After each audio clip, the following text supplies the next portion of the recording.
Alright guys, no need to worry here. This is a non-spoiler review. I'm not going to spoil anything in this movie that you shouldn't know about. I know this is a highly anticipated movie, and with all that out of the way, let's just start talking about the newest MCU movie, the 28th installment into this ever-going franchise, Doctor Strange in the Multiverse of Madness. Alright, so in the vaguest terms possible, in Multiverse of Madness, you've got Doctor Strange. He comes across this character named America Chavez, but she also has the ability to jump through other universes. So Doctor Strange joins her on a trip through the multiverse as he tries to keep her safe from this threat that's trying to possess her power. And that's where I'm going to end with the plot description. I've never really been that into the Doctor Strange character. I think up until this point he's been used as more of a narrative device, more so than a character that gets to have arcs. But with this being a Doctor Strange movie, his character does go through growth, mostly revolving around his relationship with Christine, with Rachel McAdams, who's also back in this movie, with a lot more to do, by the way. But I will admit that Multiverse of Madness doesn't really fix that problem that I have with Doctor Strange within the universe up until this point. We get to learn a little bit more of his character and go on a character journey with him, but the character journey that we go on with Doctor Strange throughout this movie felt a little weak to me. It just wasn't a very deep journey to go on with this character personally and emotionally. And for that reason, yet again, this is a Doctor Strange adventure, a Doctor Strange movie where the spectacle overtakes the character for me. And don't get me wrong, there is a lot of spectacle to be had in this movie. One thing that I can say that I loved about Doctor Strange in the Multiverse of Madness is the direction from Sam Raimi, the tone of the movie,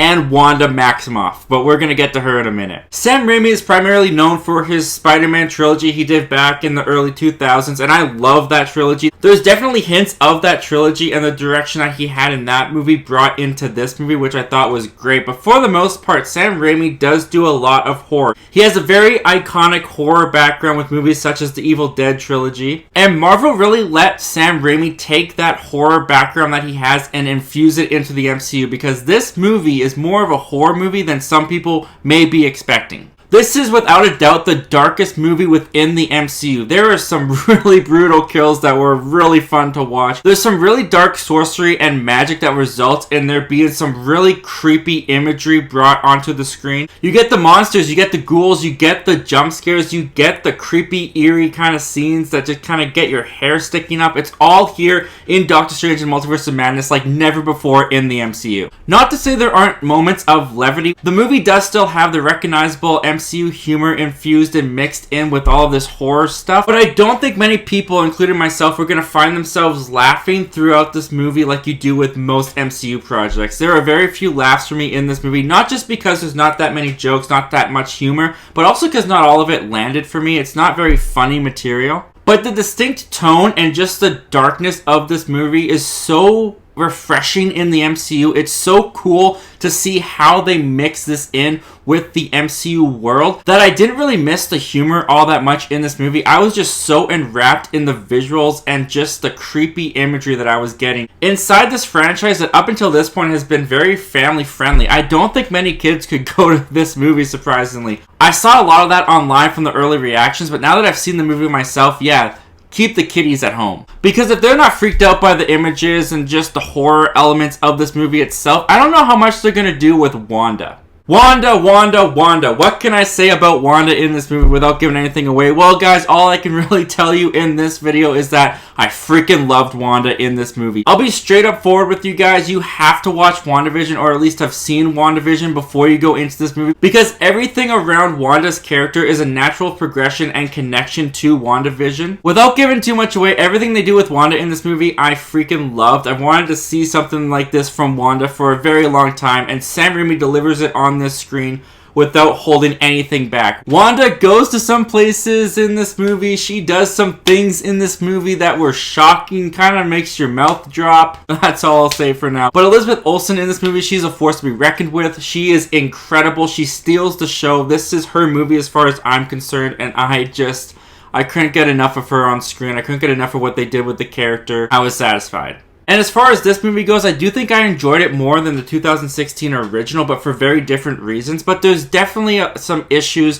when it comes to the story in this movie. The movie is interesting because the movie kind of manipulated me in a little bit, I feel. I was talking about it with my brother on the drive home, and what we kind of realized is this movie, when you really knot down and really get into it, this movie, when you're watching it, is very exciting. It's very enjoyable. It feels like a lot's happening, but once you break it down in your head, when the movie's over, I didn't really feel like it did as much as it made me feel that it did. The movie has a very simple story. It's not a very deep movie. It's not a very dense movie. And when you really break this story down, it's really just an elongated chase throughout the multiverse trying to get this MacGuffin known as America Chavez. Now, I won't say much about the character of America Chavez, not because it's a big spoiler, but mostly because I don't really have much to say. I thought the actress was fine. I thought she did a decent job. The character itself, though, they don't really give much to make me really invested in the character in this movie. She's really just a MacGuffin that the threat in this movie and Doctor Strange are trying to get from each other. I can see potential with the character going forward in the MCU, but as far as her introduction goes into this movie, you don't really get much from her, unfortunately.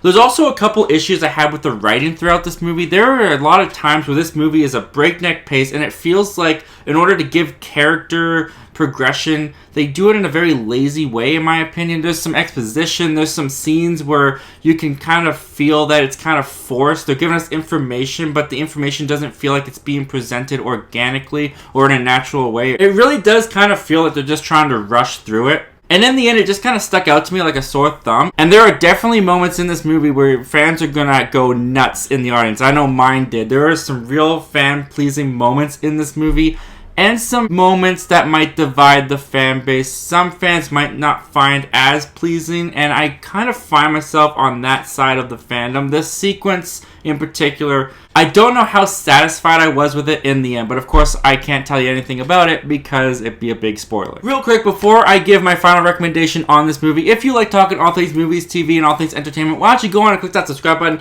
click that like button, click that notification bell, all that YouTube stuff. And once again, guys, I have a spoiler discussion that's going to be happening live Monday, May 9th at 7 p.m. Pacific Standard Time for Multiverse of Madness. So definitely join me for that. And without further ado, let's end this review. Where this movie really shines is definitely with the spectacle, the visual effects, the multiverse itself, Sam Raimi's direction, and a new direction for Marvel going into this horror element. This movie really is Marvel's first horror movie. That's what they promised that they were going to deliver to us, and deliver it they did. The weaknesses of this movie was definitely a lot of the characters, except for Wanda. She is the exception in this. A lot of the other characters, I thought they were fine. They had fine material. It wasn't much. A couple creative decisions that I'm not so sure I'm on board with. So in the end, I would say that I definitely enjoyed Multiverse of Madness. I liked it. It's going to be interesting to see what the fans think of this movie once we all get to see it and have time to talk about it. It's going to be interesting to see how this movie kind of grows on me throughout the years.